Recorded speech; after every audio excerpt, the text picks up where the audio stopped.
All right, we got a spot over here we had a feeder at before, and it's where the first one the hogs destroyed. I don't know if y'all seen that, but it's a pretty good open spot. And anytime the forest floor's open like that, you get a lot of deer cruising through there because it's easy for them to pick up those acorns or hickory, whatever they're feeding on. So we've got a small hickory right there. We're gonna put a mock scrape under with a little bit of this early season stuff I mixed up, a little brow gland. So take your scrape dripper, whatever you want to put in it. Now I don't know. I may talk to somebody else as far as running like active scrape or anything with estrus in it. I think it's a little early for myself, so I don't run it. So this is mostly buck pea. There's just a little bit of light tarsal gland in it, and then I've got some for the rut that is absolutely, it's the real deal tarsal. But anyway, you just want to, you don't want a whole lot because you're gonna be changing in a few weeks. So fill it up about a third of the way, and then get your cap screwed on there. You don't want to carry that upside down. That old lady ain't gonna let you in the house when you get home. And then get your other scents, which this is the orbital I bought. And then this is the stuff I made.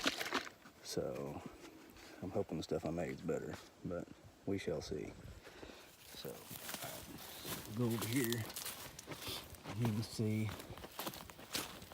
this is where the destruction was. I've actually found another piece of one of the legs a while ago, but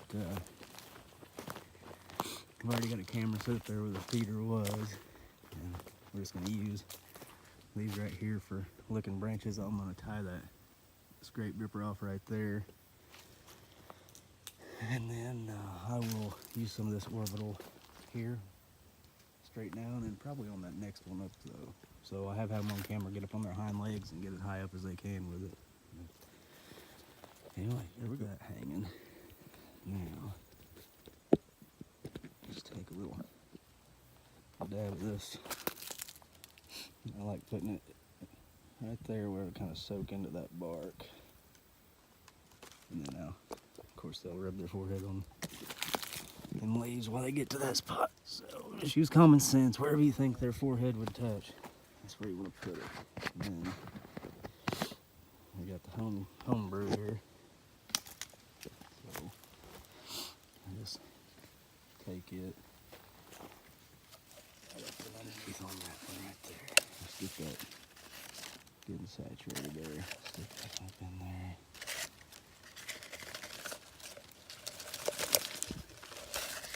So, alright. You can see our wet spots where we're dripping. Right there. We'll see if it brings anything. Alright, so the main thing, which I'm sunburned and it's hot out. I get it. I see it too. Anyway, the main thing this time of year, probably the best thing you can do, is when you're doing stuff like this, don't space it out over a bunch of days. Go in there. If you can do it 1, 2, 3 days, just a blitz. Again, just work your tail off, get everything done, get that footprint in there all at once so it can be airing out. If you're in and out for 2 weeks, you're going to disrupt them. The best thing too is to wait. If you're coming in on your tractor, that way I won't bug them. I mean, they're used to seeing them. If you're in here walking around on foot, that's going to bug them. So when you got something like that, try to plan it, like I said earlier, try to plan it for a rain, especially if you're going to get a good rain, or wait until it rains and do it in the rain. That's my favorite time, but I'm not going to have time. You slip in when it's wet, it's quiet. Don't bring a bunch of people in there doing it with you. I mean, if you want to bring some friends out to work on your food plot stuff, that's one thing. That's not going to harm anything.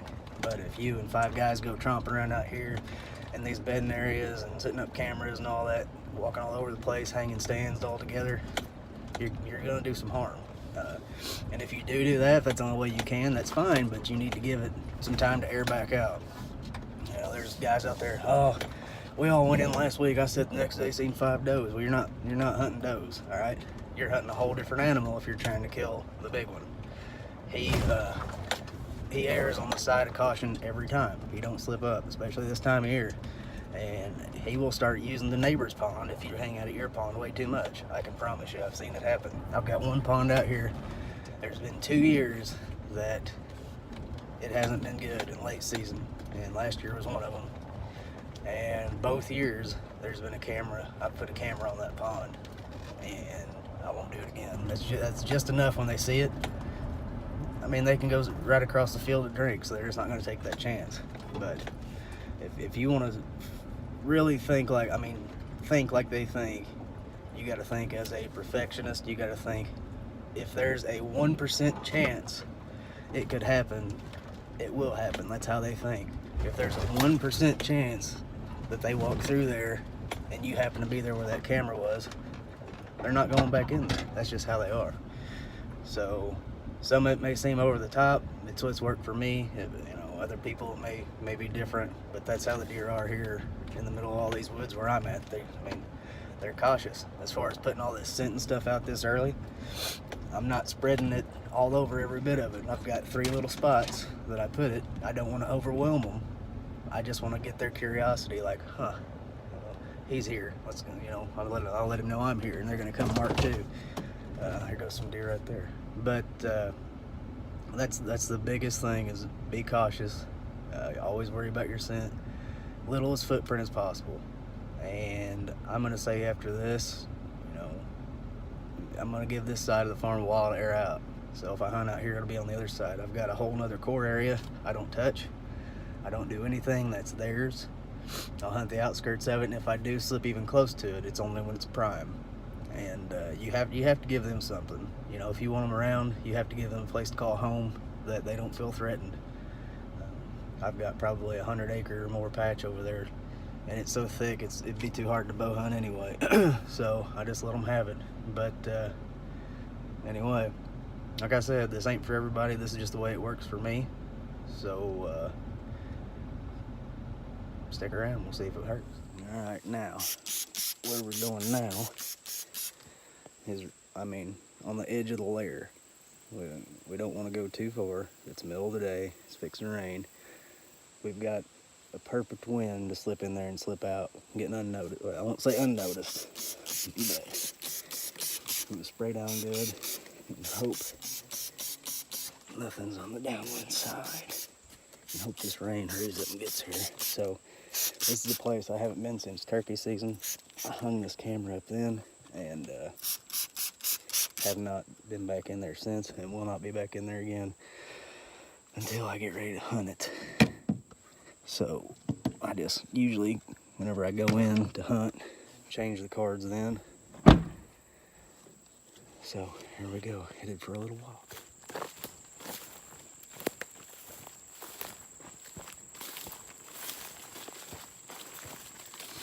This is exactly what I don't like to do. But I know the batteries are dead in this camera back here. It ain't doing no good. I'll slip in here one time. See if I can get away with one strike.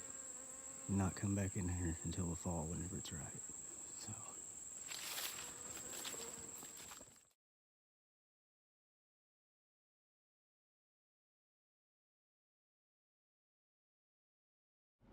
Alright, that is a little bit of what I do early season to get ready. Some of the stuff's new, some stuff I've been doing for several years. A lot of stuff I don't show. You notice I don't post a lot of pictures of the bucks getting velvet, if I'm even getting any. I just don't like talking about them before season or before they're killed or anything, just mainly because of people. You get 99% of people are good. There's that 1% that will try to cut you off and go in there, and it's true. It happened to me last year. So I had a guy, he was doing some work up around one of my spots, and lo and behold, there at the end of November, I went driving back through there to check on some stuff. He was hunting back there. So it was real close. So that ain't right, but just tried to go on with it and deal with it. I believe the man upstairs, karma's in his hands, so he'll take care of it. If it was meant to be, it wouldn't be a buck I was going to kill anyway, but I sure ain't going to broadcast anything out there for anybody. So did have a camera stolen last year, and a Millennium hang-on stand and climbing sticks, and that stuff's going to happen. you got to expect it whenever. I mean, almost all my early season hunting, but a lot of my hunting's still on public land, just spots that I've hunted over the years that are good to me that I'm still gonna hunt, you know. And people stumble upon that stuff, and you know, it is what it is. But anyway, the more you broadcast it, the higher chance you got. So anyway, season's coming up. Stay safe. We'll keep you posted. We'll probably leave this stuff out here marinating for a few weeks. I would say 3 weeks, 4 weeks from now, somewhere in between that gap, probably go back out and start changing up some of those scents and stuff like that. Start getting a little more aggressive and getting things fired up. Hang a few more drippers. Try to stay out as much as possible and try not to move the cameras as much as possible. But that's the biggest thing. I used to be 24/7 from the day season came open all the way through till it closed. Every day I was home. I was in the stand every morning, every evening, if not all day. And you can't overhunt. Now, you go through a phase, that's the best way to learn. The more you're out there, the more you're going to learn. But once you start figuring things out, the best thing you can do is stay away until it's right, I promise you. Less is more whenever it comes to those hot spots. So anyway, like I said, I don't know everything. I just know what works for me. I may be wrong. I'm no professional. So follow advice at your own risk. But I'd love to hear what you all are doing. Any ideas you've got, let us know. So anyway, we'll just see. So, good luck to everybody. Be safe.